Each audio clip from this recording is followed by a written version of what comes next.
ലത ചേച്ചി ആദ്യം കാണിക്കുകയാണ്. ലത ചേച്ചിയോട് പറഞ്ഞു, മന്ത്രി വാക്ക് പറഞ്ഞിട്ടുണ്ടല്ലോ, കിട്ടുന്നുള്ള വിശ്വാസമില്ലേ എന്ന് ചോദിച്ചു. അപ്പോൾ ലത ചേച്ചി പറഞ്ഞു, മന്ത്രിമാരങ്ങനെ പലതും പറയും, അതൊന്നും നടക്കാറില്ല എന്നാണ് നാട്ടിലെ ആളുകൾ സാധാരണ പറയാറ്. TV എൻ്റെ നേരെ തിരിച്ചു. ഞാൻ ആ ചേച്ചിയോട് പറഞ്ഞു, ചേച്ചിയുടെ മോതിരം കിട്ടിയിട്ടുണ്ട്, സബ് കളക്ടർ ഓഫീസിൽ അതിരിക്കുന്നുണ്ട്, പോയാൽ എടുത്തു തരും. കിട്ടിക്കഴിഞ്ഞ് ചേച്ചി എന്നെ വിളിച്ചു. 5 മിനിറ്റാണ് ഞങ്ങൾ തമ്മിൽ സംസാരിച്ചത്. 5 മിനിറ്റിൽ 3 മിനിറ്റും ചേച്ചിയുടെ കരച്ചിലായിരുന്നു.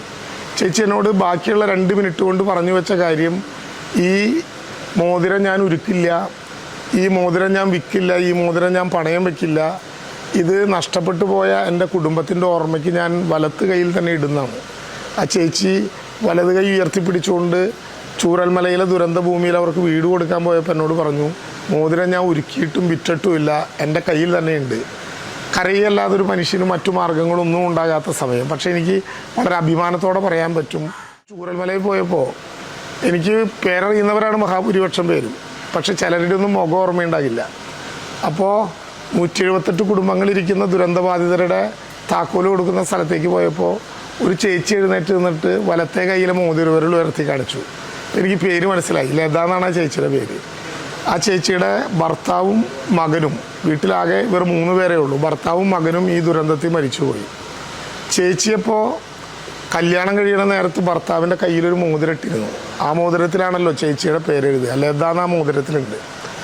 ഒരു ദിവസം രാവിലെ അരുൺകുമാർ എന്ന് പറയുന്ന റിപ്പോർട്ടറിൻ്റെ റിപ്പോർട്ടറിൻ്റെ ചീഫ് എന്നെ വിളിച്ചിട്ട് പറഞ്ഞു, ഞങ്ങളൊരു ഇൻ്റർവ്യൂ എടുത്തുകൊണ്ടിരിക്കുമ്പോൾ ഒരു ചേച്ചി അവരുടെ മോതിരം നഷ്ടപ്പെട്ട കാര്യം ഞങ്ങളോട് പറഞ്ഞു.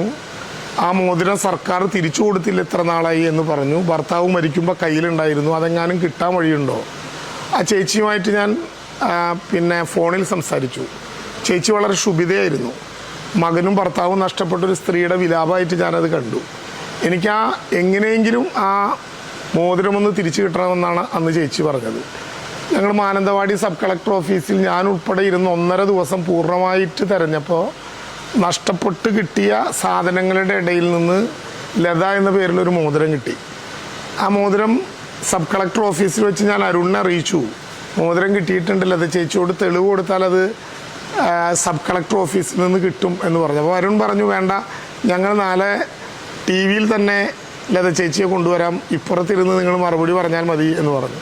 ലത ചേച്ചി ആദ്യം കാണിക്കുകയാണ്.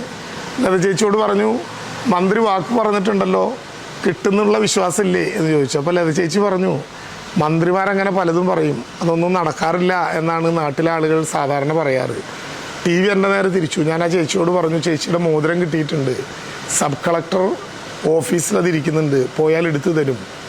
കിട്ടിക്കഴിഞ്ഞ് ചേച്ചി എന്നെ വിളിച്ചു. 5 മിനിറ്റാണ് ഞങ്ങൾ തമ്മിൽ സംസാരിച്ചത്. 5 മിനിറ്റിൽ 3 മിനിറ്റും ചേച്ചിയുടെ കരച്ചിലായിരുന്നു. ചേച്ചി എന്നോട് ബാക്കിയുള്ള 2 മിനിറ്റ് കൊണ്ട് പറഞ്ഞു വെച്ച കാര്യം, ഈ മോതിരം ഞാൻ ഉരുക്കില്ല, ഈ മോതിരം ഞാൻ വിൽക്കില്ല, ഈ മോതിരം ഞാൻ പണയം വയ്ക്കില്ല, ഇത് നഷ്ടപ്പെട്ടു പോയ എൻ്റെ കുടുംബത്തിൻ്റെ ഓർമ്മയ്ക്ക് ഞാൻ വലത്ത് കൈയിൽ തന്നെ ഇടുന്നതാണ്. ആ ചേച്ചി വലത് കൈ ഉയർത്തിപ്പിടിച്ചുകൊണ്ട് ചൂരൽമലയിലെ ദുരന്ത ഭൂമിയിൽ അവർക്ക് വീട് കൊടുക്കാൻ പോയപ്പോൾ എന്നോട് പറഞ്ഞു, മോതിരം ഞാൻ ഉരുക്കിയിട്ടും വിറ്റിട്ടുമില്ല, എൻ്റെ കയ്യിൽ തന്നെയുണ്ട്. കരയല്ലാതൊരു മനുഷ്യന് മറ്റു മാർഗങ്ങളൊന്നും ഉണ്ടാകാത്ത സമയം. പക്ഷേ എനിക്ക് വളരെ അഭിമാനത്തോടെ പറയാൻ പറ്റും, നിങ്ങളെന്നെ ഏൽപ്പിച്ച ചുമതല ഒരു വെള്ളത്തിൽ മഷി വീഴുന്ന അത്ര പോലും ചെറുതോ വലുതോ ആയ കുറ്റം ഞാൻ ചെയ്യില്ല എന്ന് നിങ്ങളോട് പറഞ്ഞ വാഗ്ദാനം അക്ഷരാർത്ഥത്തിൽ നടപ്പിലാക്കി എന്നുള്ളതാണ് 10 കൊല്ലത്തെ സംശുദ്ധമായിട്ടുള്ള ഈ രാഷ്ട്രീയ പ്രവർത്തനത്തിൻ്റെ ഏക സമ്പാദ്യം. അത് തുടരാൻ പറ്റും. നിങ്ങളുടെ എല്ലാവരുടെയും പിന്തുണ ഉണ്ടാകണം.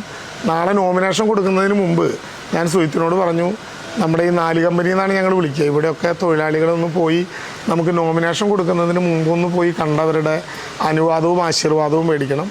അതിനുവേണ്ടി വന്നതാണ്. നിങ്ങളുടെ പിന്തുണ നേരത്തെ ഉണ്ടായിരുന്നു, തുടർന്നും ഉണ്ടാവണം എന്ന് അഭ്യർത്ഥിക്കുന്നു.